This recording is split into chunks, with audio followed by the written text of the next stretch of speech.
കർത്താൻ ആരാധിക്കാം. Hallelujah, hallelujah. എല്ലാവരും ലോകത്തിൻ്റെ എല്ലാ ഭാഗങ്ങളിൽ ഇരുന്നു കൊണ്ട്, ഓരോ കുടുംബമാകുന്ന ദൈവാലയങ്ങളിൽ ഇരുന്നു കൊണ്ട്, ഇടവക ദൈവാലയങ്ങളിൽ ഇരുന്നു കൊണ്ട്, സന്യാസ ഭവനങ്ങളിൽ ഇരുന്നു കൊണ്ട്, കർത്താവെ മഠങ്ങളിൽ ഇരുന്നു കൊണ്ട് ഇപ്പോൾ ആരാധിക്കുന്ന സർവ്വ ദൈവമക്കളും ചേർന്നുകൊണ്ട് ഞങ്ങൾ അവിടുത്തെ വാഴ്ത്തുന്നു. മാലാഖ വൃന്ദങ്ങളോട് ചേർന്ന് ഞങ്ങൾ സ്തുതിക്കുന്നു. ഞങ്ങളുടെ പേരിൻ്റെ വിശുദ്ധന്മാരോട് ചേർന്നുകൊണ്ട് ഞങ്ങൾ വാഴ്ത്തി സ്തുതിക്കുന്നു. നാവിൻ്റെ കെട്ടുകൾ അഴിയട്ടെ, കുടുംബത്തിൻ്റെ കെട്ടുകൾ അഴിയട്ടെ, സമൂഹത്തിൻ്റെ കെട്ടുകൾ അഴിയട്ടെ. ആരാധനാ വേളയിൽ നടക്കുന്ന മഹാത്ഭുതം ഇന്ന് ഞങ്ങളുടെ ഹൃദയത്തിൽ, ഞങ്ങളുടെ കുടുംബത്തിൽ, ഞങ്ങളുടെ തറവാട്ടിൽ, ഞങ്ങളുടെ ജീവിതത്തിൽ സംഭവിക്കട്ടെ. ഹല്ലേലൂയ. ആരാധന, ആരാധന, ആരാധന, ആരാധന, ആരാധന. യേശുവേ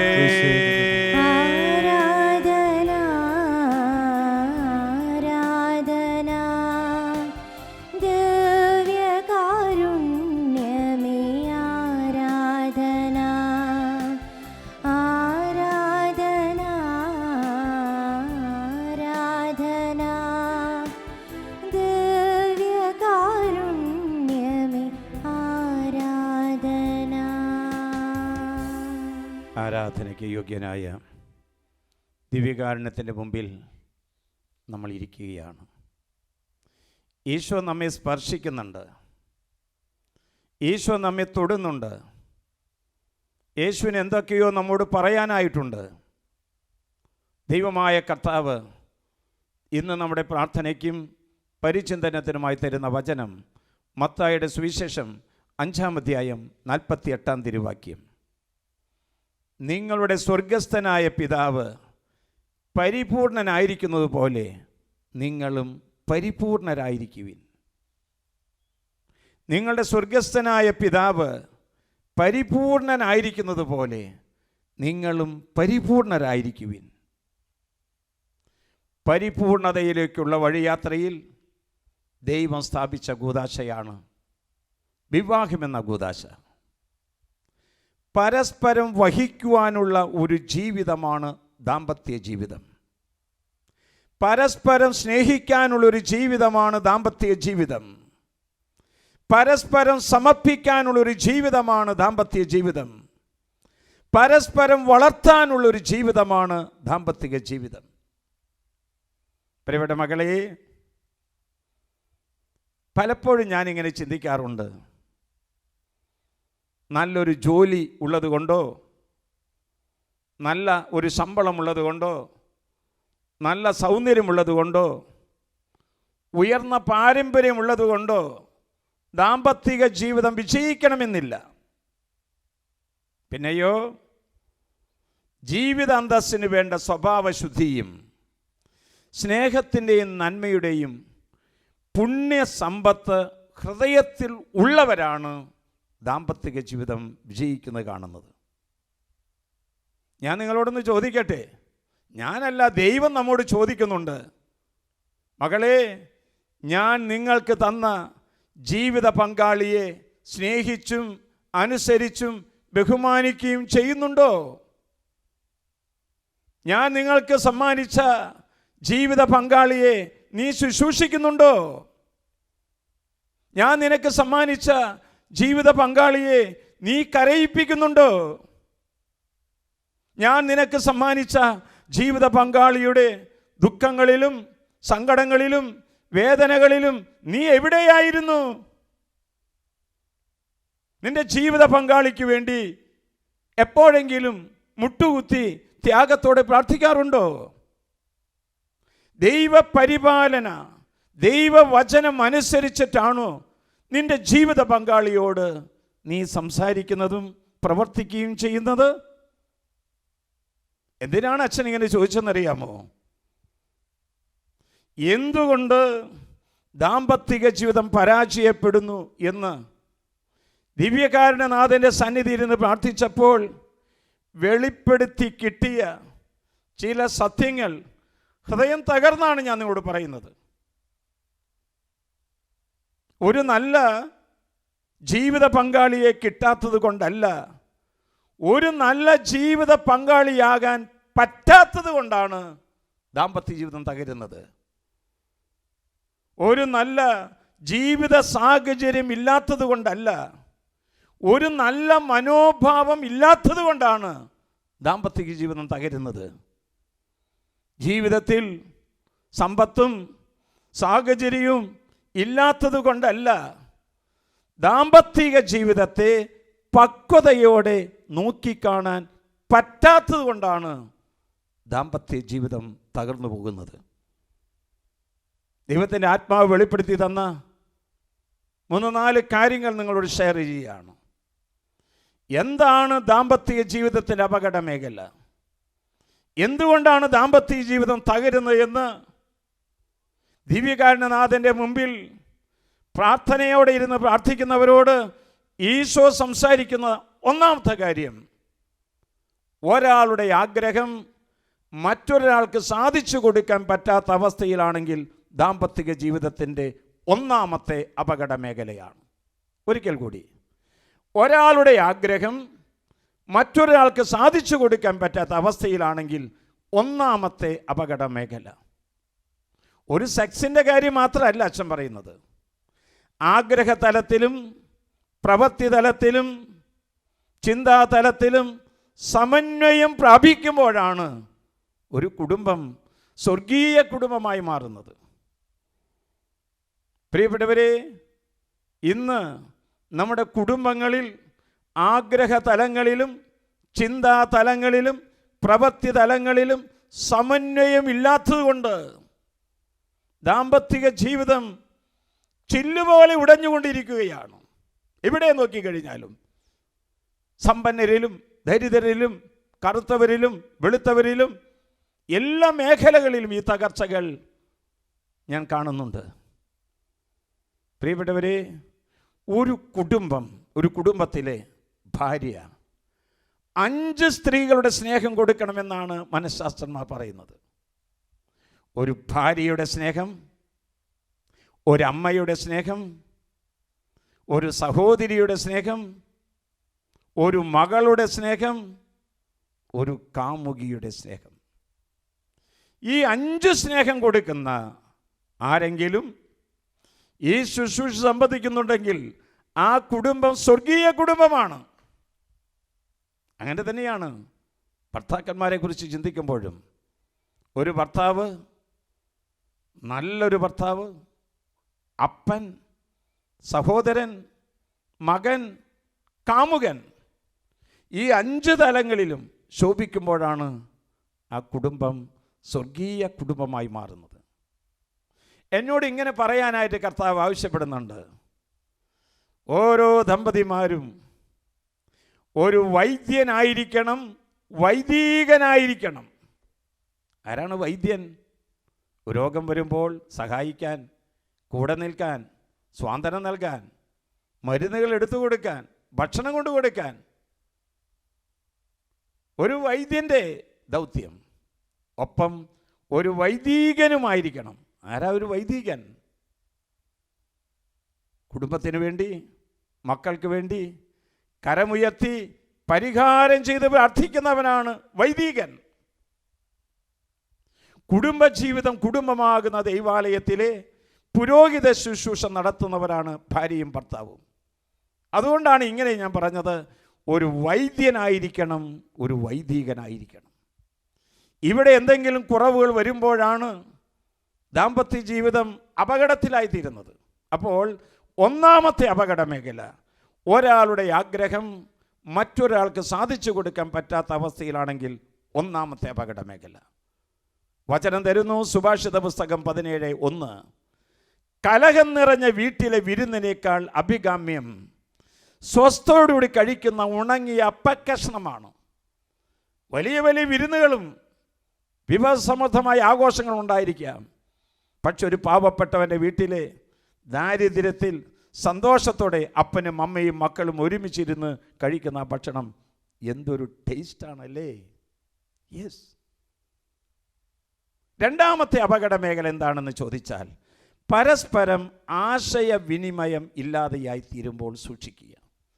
ഭാര്യയും ഭർത്താവും തമ്മിൽ മിണ്ടാട്ടമില്ല, അങ്ങനെയല്ലേ? സംസാരമില്ല, ഒന്നിനെക്കുറിച്ചൊരു സംസാരമില്ല. കർത്താവിൻ്റെ വചനം പറയുന്നു, 128 സങ്കീർത്തനം 3 വാക്യം, നിന്റെ ഭവനത്തിലെ ഭാര്യ ഫലസമൃദ്ധമായ മുന്തിരിവള്ളി പോലെയും മക്കൾ മേശയ്ക്ക് ചുറ്റും ഒലിവ് തൈകൾ പോലെയുമാണ്. മുന്തിരിവള്ളി ഇങ്ങനെ പടർന്നു കയറി പോകാനായിട്ട് ഒലിവ് മരത്തിൻ്റെ പ്രത്യേകത അറിയാം, അതിന് വലിയ ദീർഘമായ ആയുസ്സുണ്ട്, നശിച്ചു പോകാത്ത ചെടിയാണ്.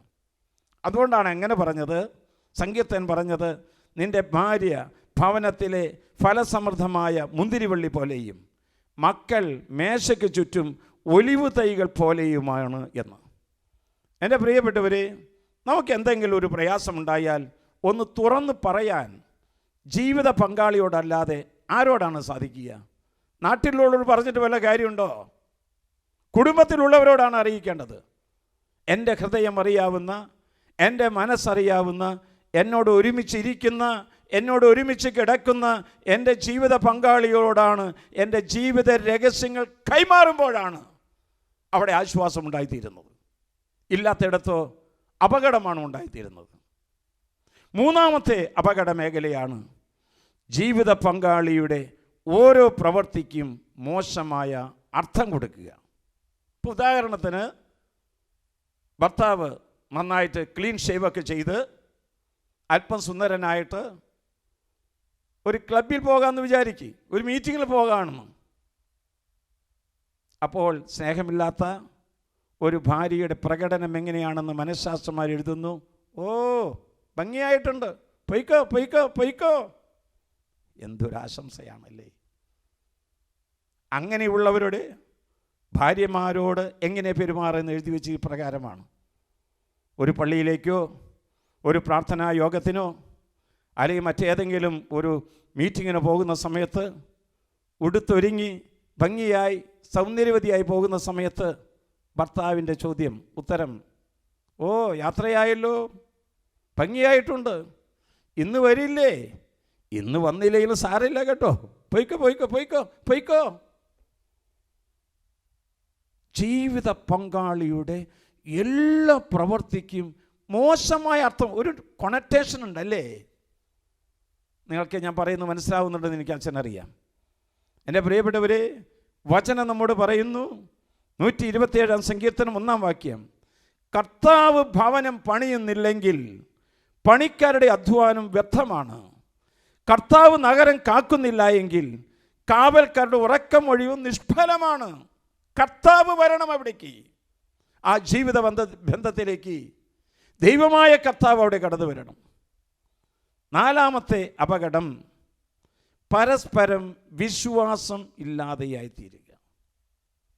ഭാര്യ ഭർത്താക്കന്മാർ തമ്മിൽ പരസ്പരം വിശ്വാസം ഇല്ലാതെയായി തീർന്നാൽ എല്ലാം തകർന്നു.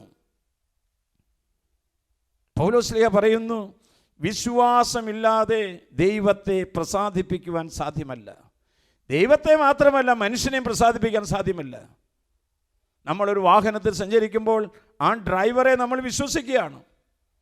നമ്മെ ഒരാൾ നയിക്കുമ്പോൾ ആ ആൾ പറയുന്നത് നമ്മൾ വിശ്വസിക്കുകയാണ്. വിശ്വാസമില്ലാതെ ദൈവത്തെ പ്രസാദിപ്പിക്കുവാൻ സാധ്യമല്ല. ചിലപ്പോഴൊക്കെ ചില ഭാര്യമാരുടെ കണ്ണീരണിഞ്ഞ വാക്കുകൾ ഞാൻ ഓർക്കുന്നുണ്ട്. വിവാഹം കഴിഞ്ഞിട്ട് നാളുകളായിട്ട് കടന്നു വരുമ്പോൾ 10-40 വർഷങ്ങൾ കഴിഞ്ഞ അപ്പച്ചൻ പറയുക, അപ്പച്ചനോട് അമ്മ പറയുകയാണ്, ഓ ഇപ്പോൾ എന്നെയൊന്നും പിടിക്കില്ലല്ലോ, മരുമകൾ മതിയല്ലോ. എന്തു കഷ്ടമാണല്ലേ, എന്തൊരു കഷ്ടമാണ്. ചത്ത ശവത്തിന്മേൽ കുത്തുന്ന പോലുള്ള വേദനയാണ്. വേദന അനുഭവിച്ചുകൊണ്ട് കുടുംബങ്ങളിൽ മരുമക്കൾ കഴിയുന്നുണ്ട്. അമ്മയ്ക്കൊരു പരിഗണന കൊടുത്തുകൂടെ? മരുമകൾക്കൊരു പരിഗണന കൊടുത്തുകൂടെ? ഒന്ന് വിശ്വസിച്ചുകൂടെ? മറിച്ച് ഞാൻ കണ്ടിട്ടുണ്ട്. ഒരിക്കലും അമ്മച്ചി എന്ന് പറയുകയാണ്, മോൻ്റെ കല്യാണം കഴിഞ്ഞതിന് ശേഷം ഞങ്ങൾ തമ്മിൽ ഒരുമിച്ച് സംസാരിച്ചിട്ടില്ല. എന്തേ അമ്മച്ചി? അവൾക്ക് നല്ല പഠനവും നല്ല വിദ്യാഭ്യാസമൊക്കെ ഉണ്ടല്ലോ. ഞാൻ പറഞ്ഞാൽ അവൾക്കത് വേദനിക്കുമെന്ന് വിചാരിച്ചിട്ട് ഞാൻ പറഞ്ഞില്ല അച്ഛാ. ഓക്കെ. പക്ഷേ 2-3 ദിവസം ഞങ്ങൾ ഒരുമിച്ച് ദൈവാലയത്തിൽ പോയി പ്രാർത്ഥിക്കാൻ പോകും, വിശുദ്ധ ബലി സംബന്ധിക്കും, കുർബാന സ്വീകരിക്കും. 2-3 ദിവസം കഴിയുമ്പോഴേക്കും അതങ്ങട് ക്ലീൻ ആവും ഫാദർ. ഒരു കൊച്ചു വാക്കുകൊണ്ടോ പ്രവൃത്തി കൊണ്ടോ വേദനിപ്പിക്കാൻ ഇഷ്ടമില്ലാത്ത ഒരു അമ്മച്ചിയുടെ പ്രതികരണമാണ് കേട്ടത്. അഞ്ചാമതായിട്ട്, ജീവിത പങ്കാളിയല്ലാതെ മറ്റൊരാളോട് ലൈംഗികമായ ബന്ധം പുലർത്താൻ താല്പര്യം. വചനം തരുന്നു 1 തെസ്സലോനിയർ 4:3. നിങ്ങളുടെ വിശുദ്ധീകരണമാണ് ദൈവം അഭിലഷിക്കുന്നത്. അസന്മാർഗ്ഗതയിൽ നിന്ന് ഒഴിഞ്ഞു മാറണം. നിങ്ങൾ ഓരോരുത്തരും സ്വന്തം ശരീരത്തെ വിശുദ്ധിയിലും മാന്യതയിലും കാത്തു സൂക്ഷിക്കേണ്ടത് എങ്ങനെയെന്ന് അറിയണം. ദൈവത്തെ അറിയാത്ത വിജാതീയരെ പോലെ കാമവികാരങ്ങൾക്ക് നിങ്ങൾ അടിമകളായി തീരരുത്. അവസാനത്തെ അപകട മേഖലയാണ് നിത്യകലഹം, ദേഹോപദ്രവം. നിത്യകലഹം, ദേഹോപദ്രവം. ഇപ്പോൾ ഈ ശുശ്രൂഷ സംബന്ധിക്കുന്ന ആത്മജ്വാല എന്ന് പറയുന്ന ഈ ശുശ്രൂഷ സംബന്ധിക്കുന്നവരോട് കർത്താവ് ചോദിക്കുന്നുണ്ട്, തല്ല് കിട്ടി, അടി കിട്ടി, കുത്ത് കിട്ടി, വേദനിച്ചു അല്ലേ മോളെ? നിന്നെ തല്ലുമ്പോഴും നിന്നെ അവഗണിക്കുമ്പോഴും നിന്നോടൊപ്പം ഞാനും വേദനിക്കുന്നുണ്ടായിരുന്നു. എൻ്റെ പ്രിയപ്പെട്ട സഹോദര സഹോദരി, പരസ്പരം വാദിച്ചും വിധിച്ചും ചോദ്യം ചെയ്യാനായിട്ടുള്ള കോടതി മുറിയല്ല ദാമ്പത്തിക ജീവിതം. പരസ്പരം പാഠങ്ങൾ പഠിപ്പിക്കേണ്ട ക്ലാസ് മുറിയല്ല നിന്റെ ഭവനം, ദാമ്പത്തിക ജീവിതം. പരസ്പരം കണക്കുകൾ പറഞ്ഞും ഒച്ചയെടുത്തും ബഹളം വെച്ചും ഒരു ചന്തസ്ഥലമാക്കി തീർക്കേണ്ട സ്ഥലമല്ല ദാമ്പത്തിക ജീവിതം. പിന്നെയോ പരസ്പരം സ്നേഹിച്ചും കരുതലോടെ ശ്രദ്ധിച്ചും കുടുംബത്തെ ഒരു ബലിജീവിതമാക്കി തീർക്കാൻ, കുടുംബത്തെ ഒരു അൾത്താരയാക്കി തീർക്കാൻ, ആൾത്താരിൽ ഈശോ വന്ന് നിൽക്കുന്നത് കാണുവാൻ നിങ്ങൾക്ക് ഇടവരട്ടെ. നമുക്കെല്ലാവർക്കും എഴുന്നേറ്റ് നിൽക്കാം. നമുക്കെല്ലാവർക്കും എഴുന്നേറ്റ് നിന്നുകൊണ്ട് കരങ്ങൾ ഉയർത്തി ദിവ്യകാരുണ്യ നാഥൻ്റെ ഹൃദയത്തിലേക്ക് നമുക്കൊന്ന് കടന്നു ചെല്ലാം. കരം ഉയർത്തി കർത്താവിനെ സ്തുതിച്ച് പ്രാർത്ഥിക്കുന്നു. ഹല്ലേലൂയ, ഹല്ലേലൂയ, ഹല്ലേലൂയ, ഹല്ലേലൂയ, ഹല്ലേലൂയ. മനുഷ്യർ നിങ്ങളുടെ സത്പ്രവർത്തികൾ കണ്ട് സ്വർഗസ്ഥനായ പിതാവിനെ മഹത്വപ്പെടുത്തേണ്ടതിന് നിങ്ങളുടെ വെളിച്ചം അവരുടെ മുമ്പിൽ പ്രകാശിക്കട്ടെ. കരമുയർത്തി കർത്താവിനെ സ്തുതിക്കുന്നു, സ്തുതിച്ച് പ്രാർത്ഥിക്കുന്നു. ഹല്ലേലൂയ, ഹല്ലേലൂയ, ഹല്ലേലൂയ, ഹല്ലേലൂയ, ഹല്ലേലൂയ, ഹല്ലേലൂയ. കർത്താവിന്റെ സ്നേഹം ഒരിക്കലും അസ്തമിക്കുന്നില്ല. അവിടുത്തെ കാരുണ്യം ഒരു നാളും അവസാനിക്കുന്നില്ല. അവസാനിക്കാത്ത സ്നേഹം, അസ്തമിക്കാത്ത വിശ്വസ്തത ദൈവം നമുക്ക് തരട്ടെ. സ്നേഹം കൊണ്ടൊരു വീട് പണിയാൻ നമുക്ക് യാത്രയാകാം. പുതിയ ജീവിതത്തിലേക്ക് കടന്നു വരാം. യേശുവേ, യേശുവേ, യേശുവേ, യേശുവേ.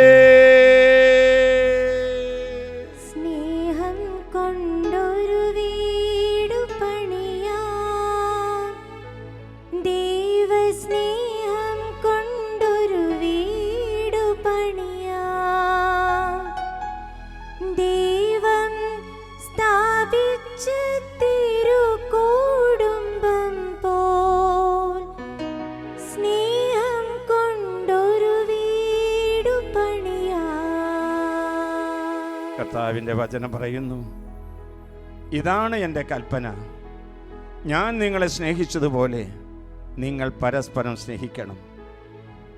സ്നേഹിതന് വേണ്ടി ജീവൻ ബലി കഴിക്കുന്നതിനേക്കാൾ വലിയ സ്നേഹമില്ല. മക്കളെ, കഴിവ് നോക്കി, ജോലി നോക്കി, വരുമാനം നോക്കിയല്ല ഭാര്യ ഭർത്താക്കന്മാർ സ്നേഹിക്കേണ്ടത്. സ്നേഹം പ്രകടിപ്പിക്കാൻ പറ്റാത്ത അവസ്ഥയിലുള്ള ആരെങ്കിലും ഇതിനകത്ത് ഇരിക്കുന്നുണ്ടോ? വെറുപ്പ്, കോപം, അഹങ്കാരം, പരാതി പറച്ചില്, ചെലവാക്കിയ പണത്തിന്റെ പേരിൽ കണക്ക് പറഞ്ഞ് വേദനിപ്പിക്കുന്ന സ്വഭാവം, ആത്മഹത്യാ പ്രവണത, ഒന്ന് പറയുമ്പോഴേക്കും ഡൈവേഴ്സ് എന്ന് പറഞ്ഞു നീങ്ങുന്ന മക്കളുണ്ടോ?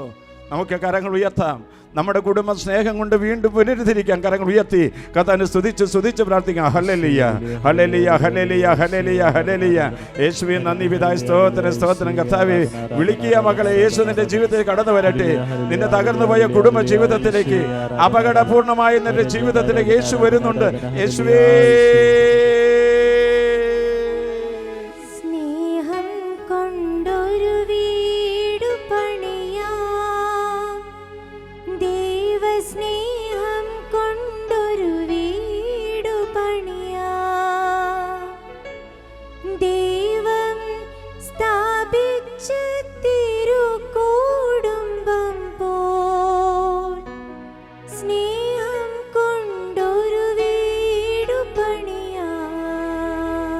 വചനം പറയുന്നു, അടിയന്റെ കുടുംബം അങ്ങയുടെ മുമ്പിൽ നിന്ന് ഒരിക്കലും മാറിപ്പോകാതിരിക്കേണ്ടതിന് അനുഗ്രഹിക്കണമേ എന്ന്.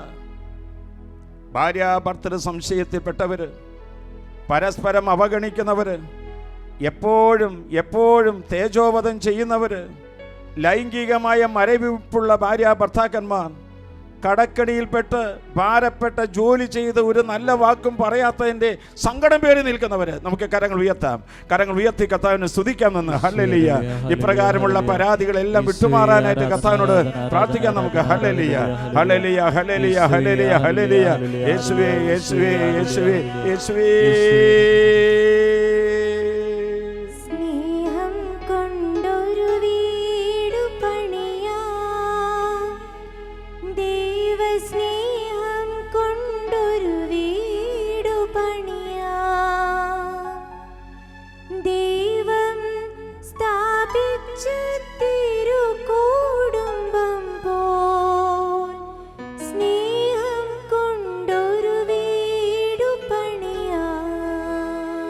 വചനം പറയുന്നു, മറ്റുള്ളവർ നിങ്ങളോട് എങ്ങനെ പെരുമാറണമെന്ന് നിങ്ങൾ ആഗ്രഹിക്കുന്നുവോ അങ്ങനെ തന്നെ നിങ്ങൾ അവരോടും പെരുമാറുവിൻ. എൻ്റെ പ്രിയപ്പെട്ട ഭാര്യാഭർത്താക്കന്മാരെ, തുടരെ പിണങ്ങുന്ന സ്വഭാവക്കാരനാണോ നീ? എപ്പോഴും വഴക്ക് പറയുന്ന സ്വഭാവമാണോ? ധനമോഹത്തിൻ്റെ പിറകെ പോയി ഒരല്പം സ്നേഹം കൊടുക്കാൻ അമാന്തം കാണിക്കുന്നവനാണോ? അധികാര പ്രയോഗം നടത്തി എപ്പോഴും വേദനിപ്പിക്കുന്നവനാണോ? നിന്റെ ഇഷ്ടത്തിനെതിരെ, ആഗ്രഹത്തിനെതിരെ, തീരുമാനത്തിനെതിരെ എന്തെങ്കിലും പറഞ്ഞാൽ കുടുംബത്ത് ഒച്ച വെച്ച് ബഹളമുണ്ടാക്കുന്ന ഒരു പ്രകൃതിയാണോ? നിന്റെ വൈകാരികമായ മരവിപ്പ് നീ കർത്താവിന് സമർപ്പിക്കുക. നിന്റെ നിസ്സംഗതാ മനോഭാവം കർത്താവിന് സമർപ്പിക്കുക. ഒന്നിന് സാരമില്ല, ഒന്നിന് സമയമില്ല എന്ന് പറയുന്ന അവസ്ഥയിൽ നിന്ന് വിട്ടുമാറുക. ഓരോ പ്രവൃത്തിയും ദൈവത്തോടൊപ്പം ചെയ്യുക. കർത്താവിൻ്റെ വചനം പറയുന്നു, എന്നെ സ്നേഹിക്കുന്നവൻ എൻ്റെ വചനം പാലിക്കും, അപ്പോൾ എൻ്റെ പിതാവ് അവനെ സ്നേഹിക്കുകയും ഞങ്ങൾ അവൻ്റെ അടുത്ത് വന്ന് അവനിൽ വാസം ഉറപ്പിക്കുകയും ചെയ്യും. മകളെ, നമ്മുടെ വലിയ തിരക്ക് ഒക്കെ ഒന്ന് കുറച്ച് ജീവിത പങ്കാളിയുടെ അടുത്ത് അല്പസമയം ഒന്ന് ചെലവഴിക്കൂ. ഒന്ന് യാത്രയ്ക്ക് പോയി യാത്രാ വിശേഷങ്ങൾ ഒന്ന് പറയാനായിട്ട് തയ്യാറാക്കുക. പ്രിയപ്പെട്ടവരെ, പരസ്പരം തിരുത്താനും പരസ്പരം പ്രോത്സാഹിപ്പിക്കാനും പരസ്പരം വീണ്ടെടുക്കാനായിട്ട് ദൈവം നമ്മെ സഹായിക്കട്ടെ. നമുക്ക് രണ്ട് കരങ്ങൾ ഉയർത്താം. രണ്ട് കരങ്ങൾ ഉയർത്തിക്കൊണ്ട് കണ്ണുനീരോടെ കരങ്ങൾ ഉയർത്തി സാധിക്കുന്നവരൊക്കെ മുട്ടുകൾ കൊത്തി കർത്താവിനോട് പ്രാർത്ഥിക്കാം. ഹല്ലേലൂയ, ഹല്ലേലൂയ, ഹല്ലേലൂയ, ഹല്ലേലൂയ, ഹല്ലേലൂയ. എത്രയോ കാലമായി കർത്താവേ ഞങ്ങളുടെ ഹൃദയങ്ങളെ വായിച്ചിട്ട് സ്വരമുയർത്തി കർത്താവിനെ സ്തുതിച്ച് പ്രാർത്ഥിക്കട്ടെ. ഹല്ലേലൂയ, ഹല്ലേലൂയ, ഹല്ലേലൂയ, ഹല്ലേലൂയ. കർത്താവേ, ഞങ്ങൾ കുടുംബങ്ങളിലേക്ക് കടന്നു വരണമേ. കുടുംബ വിശുദ്ധീകരണം നടത്തണമേ കർത്താവേ. പരസ്പരം സ്നേഹിക്കുവാൻ, ജീവിത പങ്കാളി സ്നേഹിക്കുവാനുള്ള വലിയ കൃപ ഞങ്ങൾക്ക് നൽകണമേ. യേശുവേ ആരാധന. വിട്ടുവീഴ്ച മനോഭാവത്തോട് ജീവിക്കാനുള്ള വലിയ കൃപ നൽകണമേ. മക്കളെ സ്നേഹിക്കുവാനുള്ള വലിയ കൃപ നൽകണമേ കർത്താവേ. മാതാപിതാക്കളെ സ്നേഹിക്കുവാനുള്ള വലിയ കൃപ ഞങ്ങൾക്ക് നൽകണമേ. യേശുവേ ആരാധന, ആരാധന, ആരാധന. ഹല്ലേലൂയ, ഹല്ലേലൂയ, ഹല്ലേലൂയ. ദൈവികാരുണ്യത്തിന്റെ ശക്തി ഈ നിമിഷം ഞങ്ങളുടെ ഭവനങ്ങളിലേക്ക് കടന്നു വരണമേ കർത്താവേ. ഞങ്ങളോട് കരുണയായിരിക്കണമേ. യേശുവേ ആരാധന, ആരാധന, ആരാധന, ആരാധന. പരിശുദ്ധ പരമമാ ദിവ്യകാരുണ്യമേ, എന്നുമെന്നും അങ്ങേക്ക് ആരാധന, എന്നുമെന്നും അങ്ങേക്ക് ആരാധന. ഈശോ മറിയം യോസേപ്പേ, തിരുക്കുടുംബത്തിൻ പുണ്യദീപങ്ങളെ, ഞങ്ങൾ തൻ കൊച്ചു കുടുംബത്തിലും നന്മതൻ ദീപം തെളിക്കേണമേ. ഈശോ മറിയം യോസേപ്പേ, തിരുക്കുടുംബത്തിൻ